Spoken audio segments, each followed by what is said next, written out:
At first, I thought I was overreacting. I told myself it was just awkwardness, just a badly timed comment, just one of those moments that feels worse because it happened in public. But the more I sat with it, the more I realized the problem was much bigger than one sentence. I'm 30F, married, and currently pregnant with my first child. This should be a happy story. At least that's what I wanted. Instead, it became one of those experiences that forces you to notice how many people feel entitled to your body, your energy, and your emotional labor all at once.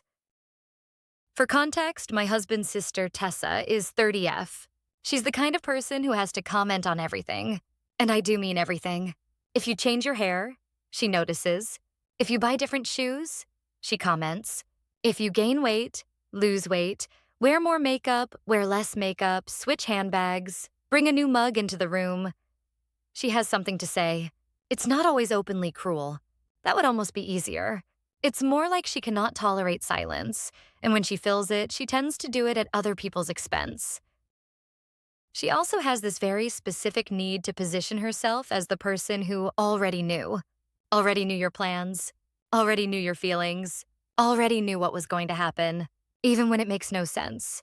It's like she thinks intuition is a personality. I had noticed it before, but until now, it had just been annoying. This time it landed differently. My husband and I had waited to share the pregnancy with family until we felt safe enough to enjoy it. It's my first pregnancy. I was excited, nervous, emotional, and honestly kind of protective of the whole thing. We planned a simple family dinner. Nothing elaborate. Just close relatives, good food, and a little moment that was supposed to feel warm. I really wanted one clean memory. Instead, the second we announced it, Tessa jumped in before anyone else could even react. She pointed at me and said, "I knew it. I knew you were pregnant. Not congratulations. Not that's wonderful. Not even a fake gasp. Just that. Like the important part of the moment was not my baby, but her supposed psychic abilities." I asked how she knew. I honestly wanted to give her an out. I thought maybe she'd say something normal, like I'd seemed tired, or maybe I had avoided wine, or maybe she'd noticed me being quiet. Instead, she just repeated that she had a feeling. Then she kept saying it. I just knew. I always know. I can tell these things. And just like that, our announcement became about her.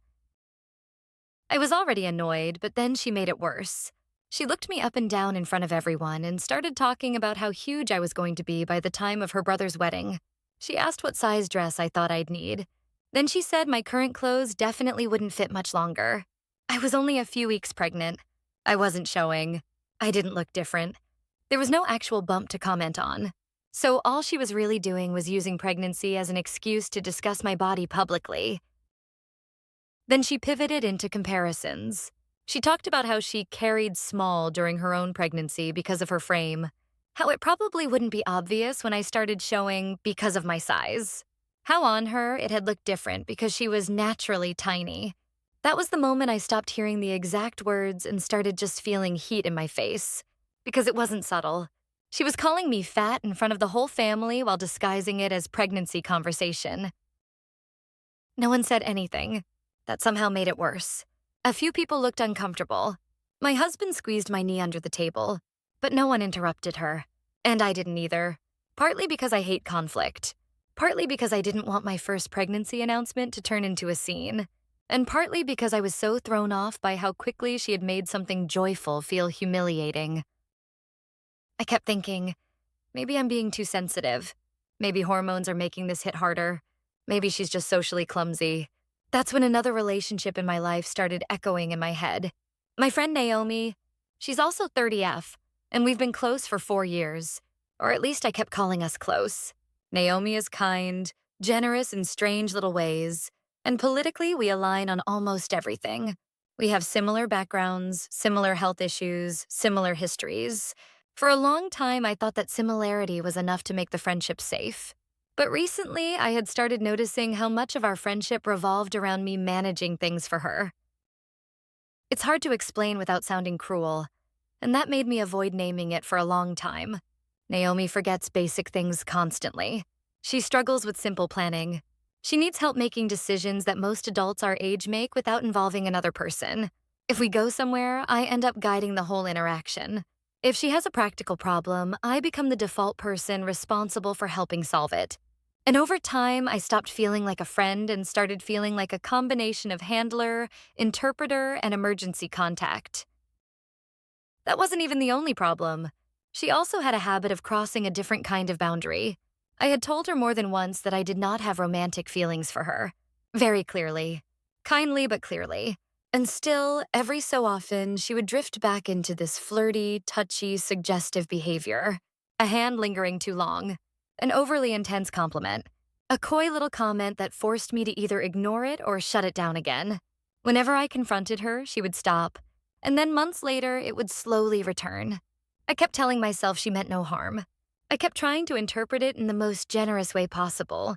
But generosity can become a form of self-erasure if you use it to excuse everything. After the pregnancy dinner, I went home feeling awful. Not just because of Tessa. Because for some reason, what she did clicked into something larger. I realized how exhausted I was by people who made me responsible for the discomfort they created. Tessa says rude things, and everyone expects me not to react. Naomi crosses boundaries, and I'm supposed to frame it in the gentlest possible way so she won't feel hurt. Someone comments on my body. Someone else ignores what I said about touch.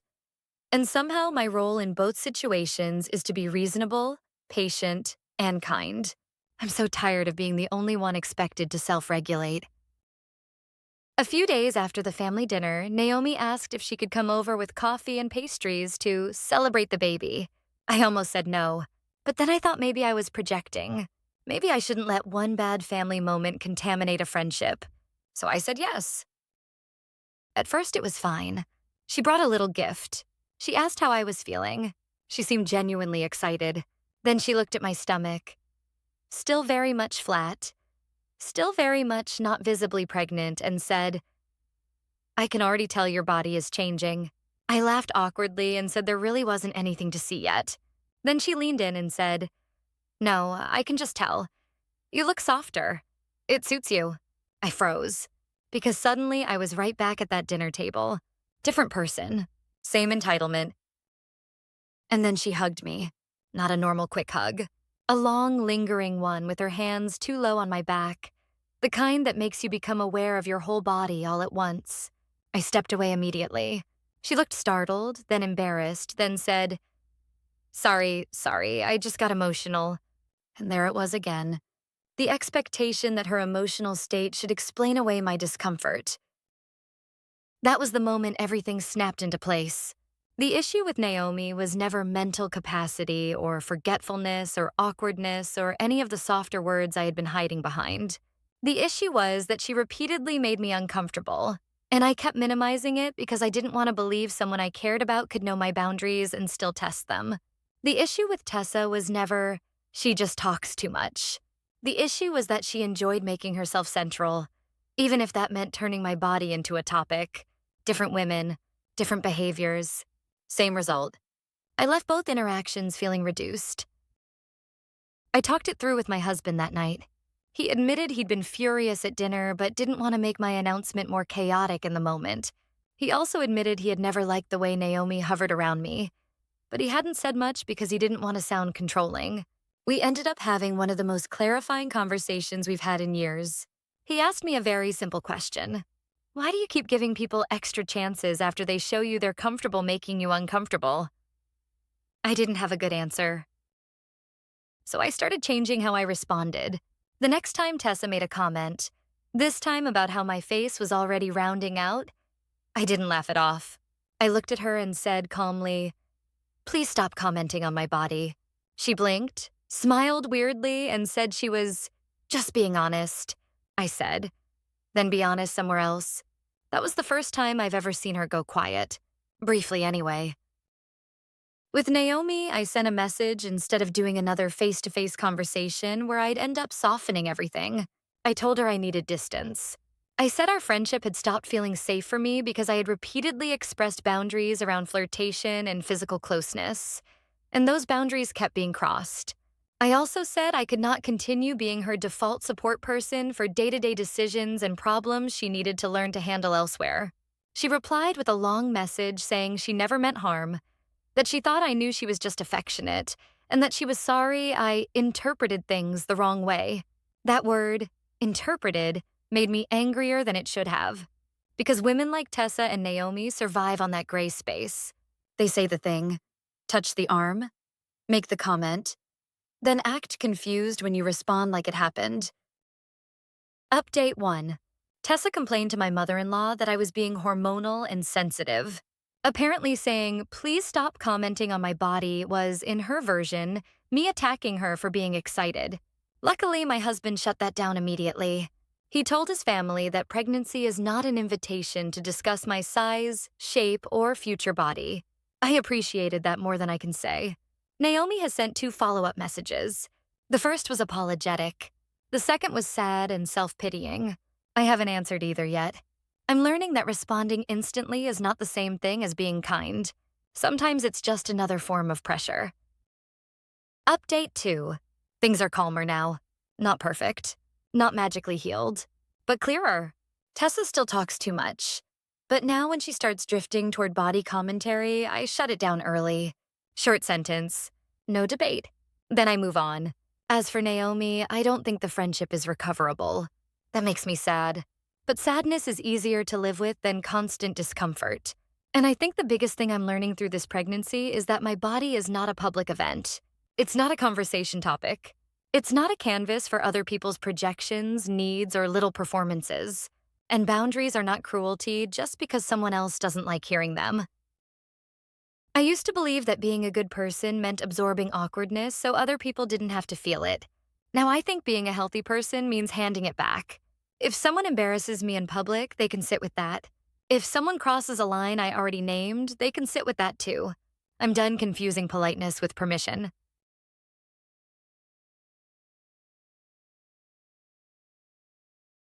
This concludes today's story. Thank you for listening. If you enjoyed it, consider subscribing to support our work.